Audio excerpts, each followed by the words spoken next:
Entrevista Venevisión. Líder en opinión. Por tu canal independiente, Venevisión. Muchísimas gracias por acompañarnos como siempre en Entrevista Venevisión. Ya estamos listos para iniciar nuestra conversación con el invitado del día de hoy. Él es Luis Eduardo Martínez, candidato a la gobernación de Aragua por la Alianza Democrática. Gracias por estar con nosotros en Entrevista Venevisión. Muchísimas gracias a ustedes por invitarme. Si me permite, como tenemos distanciamiento, me retiraré el tapaboca. Bueno, de una precisión también, soy postulado por la Alianza Democrática, pero también por 8 organizaciones políticas más, lo cual agradezco. Son como 30 partidos en total, ¿no? En 30 total, organizaciones entre políticas. Partidos políticos y organizaciones civiles superan la treintena. Bueno, muchísimas gracias por estar con nosotros. Interesantes temas que hablar, ya estamos en una cuenta regresiva para las elecciones.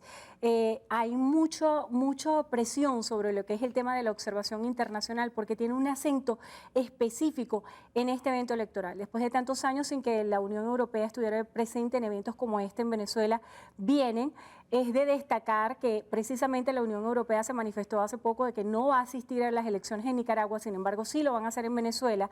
Hay más de 10 observadores en total que van a estar en el estado de Aragua. Yo quisiera saber cómo han sido esos encuentros con los observadores internacionales de la Unión Europea y qué nos puede adelantar acerca de esta presencia y sobre todo destacando lo que decía Diosdado Cabello a estos observadores. No va a venir cualquiera a mandarnos. ¿Qué impresiones le tienen todas estas ideas? En principio, señalarte lo siguiente. A principios de este año, en Washington, junto con los diputados Correa y Rondero, solicitamos al Centro Carter y a varios tanques de pensamientos que observaran las elecciones venezolanas. Posteriormente, viajamos a Bruselas y, reunidos con el gabinete de Borrell, le insistimos a la representación de la Unión Europea cuán importante era la observación, porque eso garantizaría visibilidad de las elecciones venezolanas frente al mundo, un paso importantísimo para la estabilidad política y la garantía de la mayor transparencia. Nosotros estamos bien complacidos con que no solamente la Unión Europea, el Centro Carter, delegado de Naciones Unidas, con quien también, por cierto, conversamos en esa oportunidad con el subsecretario general, estén ya o presentes en Venezuela o llegando a Venezuela. Yo me reuní el lunes pasado con una representación de la Unión Europea y me sorprendí gratamente por su profesionalismo, por su compromiso y por la capacidad que van a tener de garantizar la mayor transparencia en este proceso.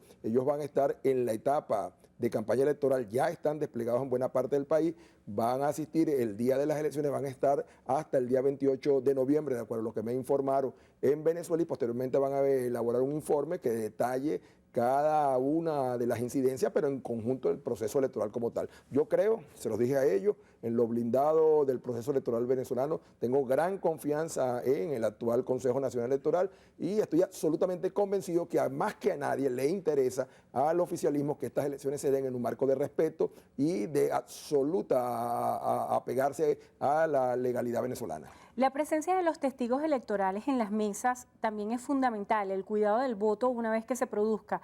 Desde el punto de vista de la oposición venezolana, ¿qué estructura se tiene para el cuidado del voto en las mesas? A los observadores europeos, como también se lo he dicho, a muchos dentro y fuera del país, les he advertido. La única flaqueza del proceso electoral es precisamente los testigos, pero eso no es una responsabilidad ni del oficialismo ni del CNE, es una responsabilidad de cada uno de nosotros, de los postulados, de los candidatos.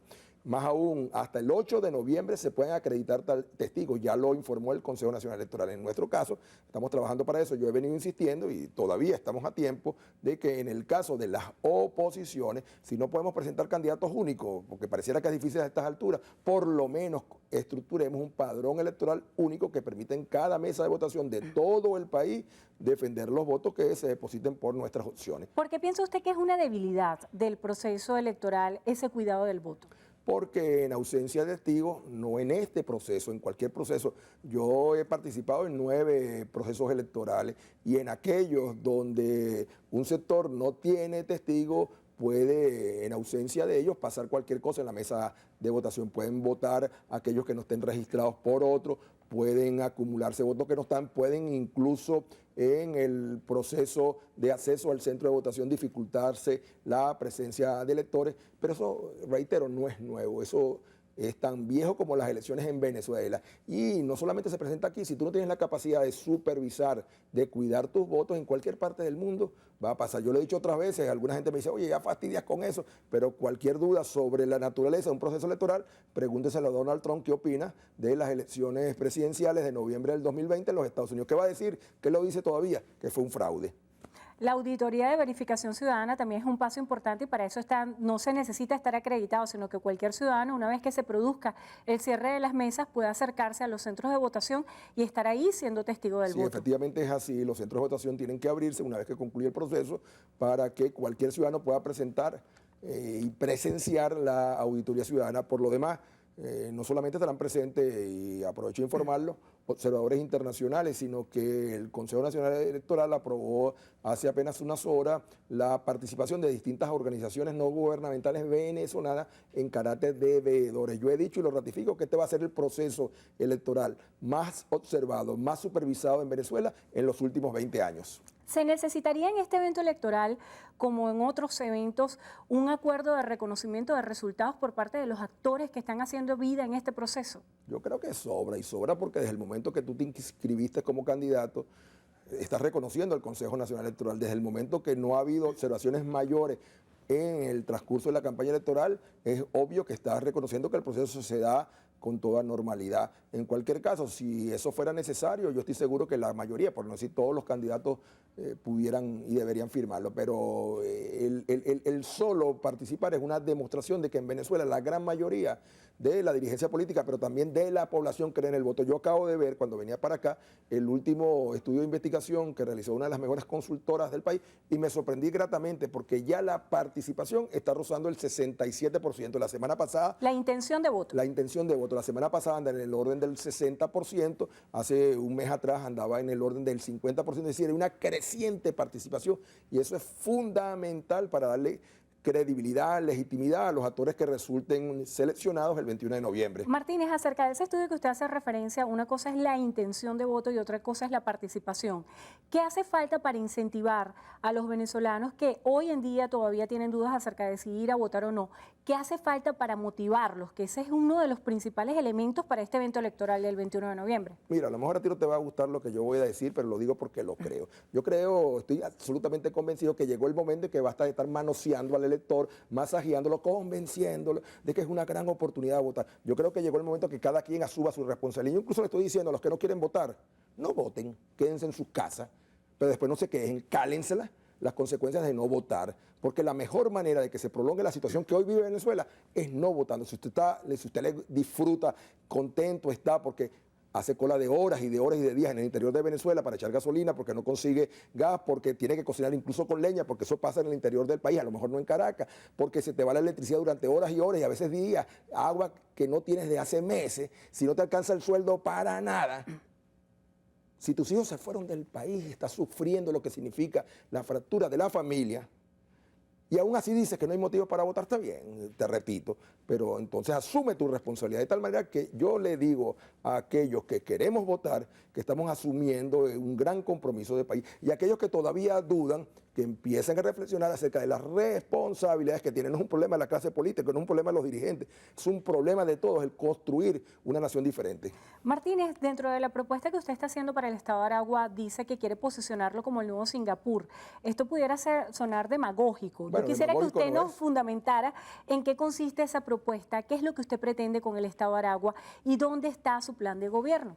Mi plan de gobierno, y creo que es el primero que lo presentó en todo el país, lo hice público en un acto celebrado el pasado jueves en Maracay ante centenares de asistentes. Al día siguiente hice un meeting donde hubo miles, pero aquí todos los sectores de la sociedad civil aragüeño presentes en el salón donde hicimos nuestra propuesta de efectivamente convertir a Aragua en un eje, en un ente de desarrollo referente en Latinoamérica. ¿Por qué? Porque las condiciones las hay. Nosotros presentamos un plan de gobierno estructurado en 3 tiempos. Un primer tiempo es el plan de los 100 días para las contingencias. Un segundo tiempo es el plan plurianual que contempla las inversiones que deben realizarse con cargo a inversiones financiamiento multilateral porque el Estado no tiene la capacidad de financiar con sus propios recursos la solución de los grandes problemas de electricidad, de agua, del sistema de salud, del sistema educativo que existen en el Estado, por mencionar solamente las 4 prioridades de acuerdo a las investigaciones que hemos realizado. Entonces, fundamentaremos tras la presentación de proyectos ante el BID,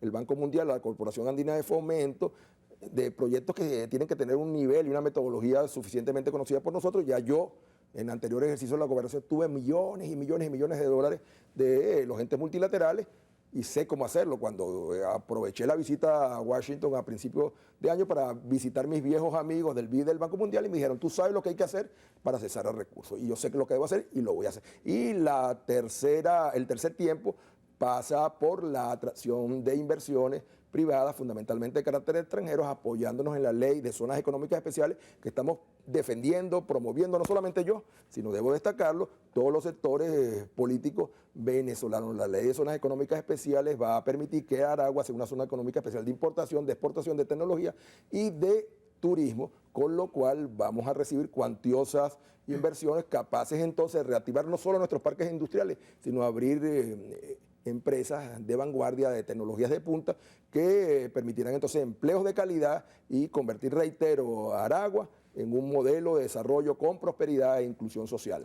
Martínez, dentro de ese acercamiento con la colectividad, con la población, ¿cuál siente usted son las prioridades del Estado de Aragua en materia de servicios? Pero no solamente lo que yo siento, sino también lo que hemos investigado, porque hemos dedicado mucho tiempo a estudiar la realidad de Aragua y a prepararnos para atenderla y resolverla. La primera prioridad de los aragüeños es agua, la segunda es agua, la tercera es agua, aguas blancas, aguas negras, el lago. El 37.7% de los aragüeños reclaman solución a los problemas vinculados al agua. El segundo gran problema es la electricidad.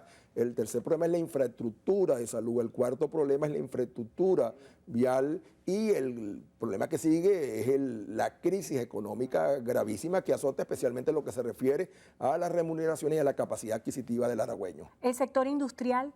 El sector industrial forma parte del tercer tiempo que estamos planteando. Hay que reactivarlo. La mayoría de las empresas de Aragua, una cantidad impresionante, porque Aragua era un eje fundamental del desarrollo industrial de Venezuela, están cerradas. Unas han sido expropiadas, otras han sido incautadas, otras han sido ocupadas, otras finalmente han sido abandonadas.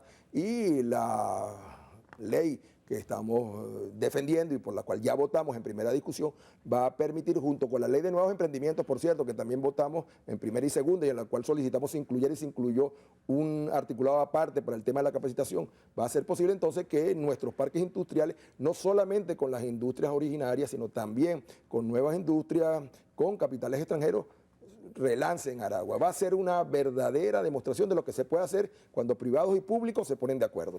Martínez, se nos está agotando el tiempo y para darle un carácter cíclico a nuestra conversación, al principio usted decía las oposiciones de Venezuela. ¿Cuál sería su mensaje final acerca de esa postura que existe hoy en el país donde la oposición no presenta candidaturas unitarias ante este evento electoral?